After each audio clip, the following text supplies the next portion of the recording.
Hey, my name is Jay Brushank. Welcome back to my YouTube channel. Today we're going to talk about the realistic timeline for getting into Australian mining. Today I'm going to talk about 3 different paths. I worked in mining for the past 7 months, lived in Australia for the past year, and I got my job relatively quickly in about a month or 2, but this is not the case for everyone.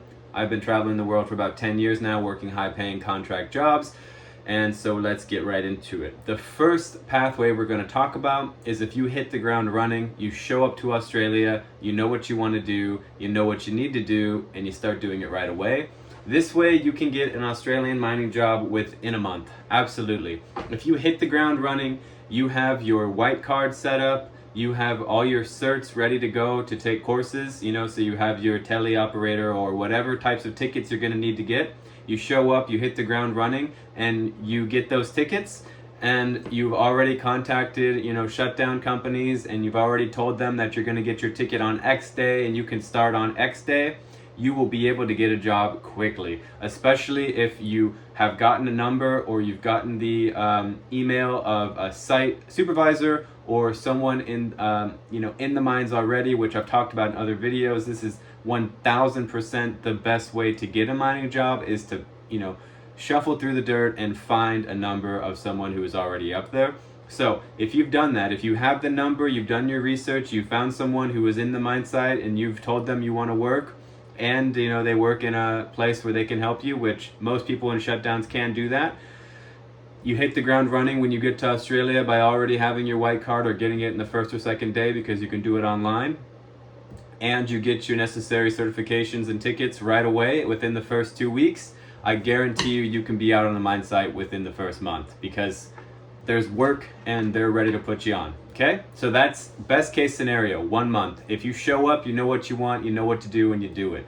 Next then is you're already in Australia and you're trying to now break into the mining industry. Okay, so you're already living there, you're just figuring it out, and you're following different things you see online, and you're reading of this and you're reading that, and you're trying this and you're trying that. I'm going to give you 2 to 3 months, okay? Because you're not going to know where you want to apply, you're not going to know what job you want to get, you're not going to know which certifications you actually need to get. You might get too many or you might not get enough.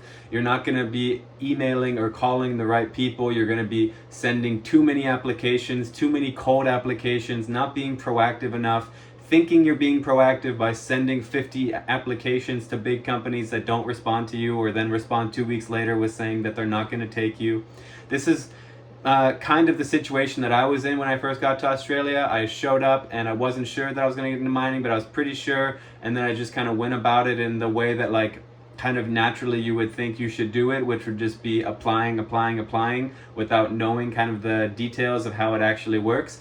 I'm going to say this is going to be 2 to 3 months, because 1, you may get lucky and you may get an email back that gets you a job, but more than likely you're going to go through the process of sending all these applications, waiting, they're all going to get rejected, and then you're slowly going to then be talking to people in the streets and be talking to people in the pubs and the bars, telling them you're trying to get a job, and then eventually someone's going to tell you, okay, I have a job for you.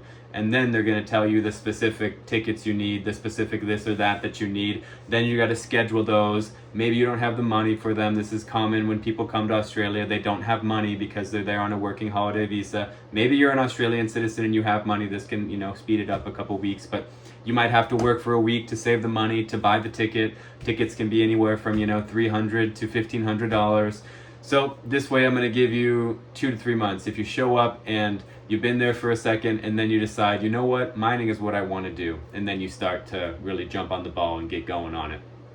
Last is you're at kind of, let's say, the end of your visa. So let's say you have maybe 6 months left on your visa and you are wanting to get a job or a career in mining, but you need to get some kind of sponsorship, or you need to get some kind of traineeship, or you need some kind of way in which you can prolong your stay in Australia. This is going to be the hardest way, because obviously someone that can only work for 3 to 4 months after the process of getting all the tickets and getting all ready and getting everything going is not going to be nearly as desirable to a company as someone who can start and stay for 6 months to 9 months to maybe even a year if you get going right at the beginning of your visa.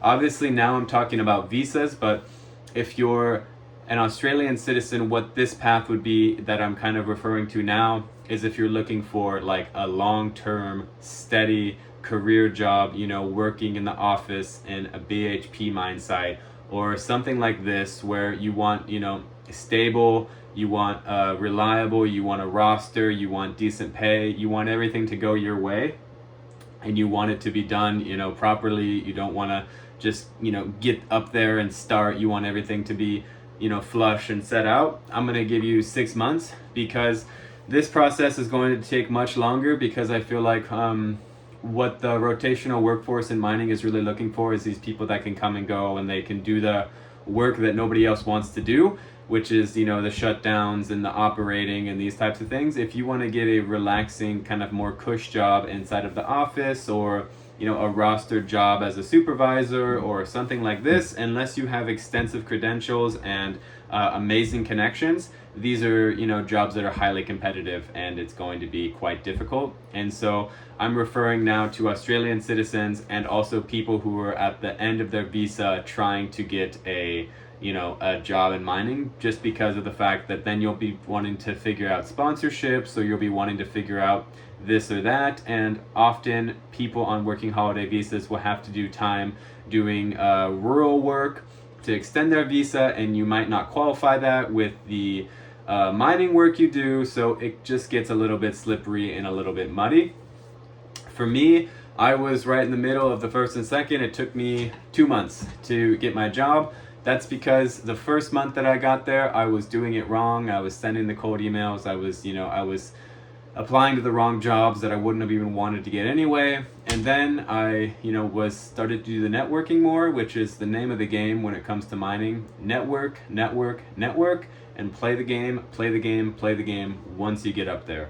Because really, getting your foot in the door and then playing the game once you're up there, what I mean by that is networking with the people, you know, having that banter, making sure that you do your job well and people like to be around you. This is what makes your mining career explode, in my mind. Because the jobs are not hard, they're not extremely technical, most of them, so usually, you know, it's going to come down to politicking. So yeah, that's what I would say are 3 realistic paths or timelines for getting into mining. If you're someone that wants to get into mining quickly and follow that first fast track, then you can become part of the school group that I'm creating if that interests you. I have worked high-paying contract jobs all over the world for the past 10 years, and people have often asked me how that's possible and how I figured that out. And I decided I'm going to put that all into a group, and I'm going to help people just like you get these jobs much quicker than I did. And I'm going to also then, you know, put a database together in these groups that has all the emails, all the numbers. And as people join the group and get jobs, you will also then be able to use those people to get your own job, because jobs like mining or commercial fishing or Davis-Bacon jobs, these jobs are 100% about networking. And once people have their foot in the door, they can get other people jobs. So if that interests you, then you can comment mining below, or also you can put your email and I will reach out to you with not only a mining starter kit PDF that has all of the first steps that you need to be ready to hit the ground running and get your mining job, but I will also help you become a founding member on the waiting list to join the school group, so that you can really be a million steps ahead of everybody else, whether that's trying to get a mining job, a fishing job, or understanding just how to go to a different country and, you know, live. Because not only will the school group be about jobs, it will also be about how I've been able to travel the world 10 years full-time and invest 6 figures into crypto, and to be able to have a multitude of options all around the world to make a lot of money. So thank you for watching, and I hope everyone enjoyed the video, and see you on the next one. Peace.